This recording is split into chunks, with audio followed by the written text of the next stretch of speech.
Gagauzyanın yaşayanların ödüllemek olayı adalıdı Gagauzyanın 28. yıl dönümüne. Kıranın 23'ünde 1994 yılda kuruldu Gagauz Avtonomiyası Moldova'nın içinde. Bu kanun kabul edildi ki yaşayanlara olsun ta uygun avtonomiyada yaşama nişanladı Gagauzyanın başkanı Irina Vlah. İsterim söylemeye ani gurur duyarım ki siz burada bulunuyorsunuz, siz çok işleri verdiniz, bizim Gagauzya kurulsun.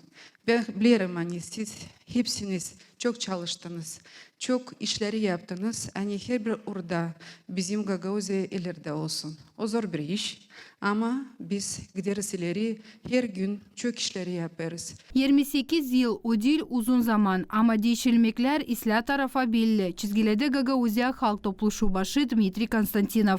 Bularım kendimi kodul burada bulunmaz sizinle. Bizim en büyük insanla angıları gösterdiler kendisini bütün Gagauzya'ya. Gösterdiler kendisini bizim insana. Onlar savaşlarla gece gündüz gitmeleri de Gagauzya olsun bizim doğru yolda. Tabiri isterim size sağlık size, bereket hem kısmet. Böyle ben inanıyorum siz bunda durgun gücünüz ileri. Biz de sizin yanınızda olacağız beraber. Ne zaman lazım olacak bizim halk topluluğu düşünür. Hep sizin için, insan için. Gagauzya'nın en yüksek ödülünü Gagauz yeri ödülünü kabul ettik Kaul Komrat Episkopı Anatoliy. Biz kendi işimizi götürdük nice düşer. Dua ettik avtonomiya kurulsun. Her bir yaşayan da duysun.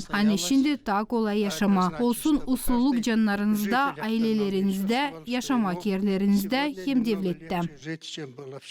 Gagauzya'nın en yüksek Gagauz yeri ödülünü kabul etti Svetli Köyün primarı da Pavel Filchakov. У нас есть один большой плюс.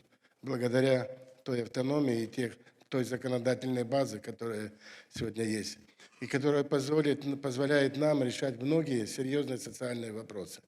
İsterim söylemeye ileri doğru ne kadar Allah'a kuvvet verecek, ne kadar kuvvetim olacak, hizmet etmeye Gagauzya'nın halklarına, Gagauzlara, yaşasın Gagauzya, sağlık Allah versin hepsine. Gagauz televizyonunu kurmak hem ilerletmek için aktif pay alması için cümle yaşamakta hem televizyonun 15. yıl dönümüne adalı Gagauz yeri yüksek ödülünü kabul etti İlya Anastasov. Gagauz Avtonomiyasının 28. yıl dönümüne karşı Komrat'ta Gagauzya'nın cümle politika temsilcilerini, medik uzmanlarını, yöneticileri, yerideki kuvvetleri, kültüra temsilcilerini, çiftçileri hem başka bölümlerden uzmanları ödüllediler. Marina Tapal, Yelena Radkogla, Fyodor Çakusta, Artyom Tapal, GRT Haberler.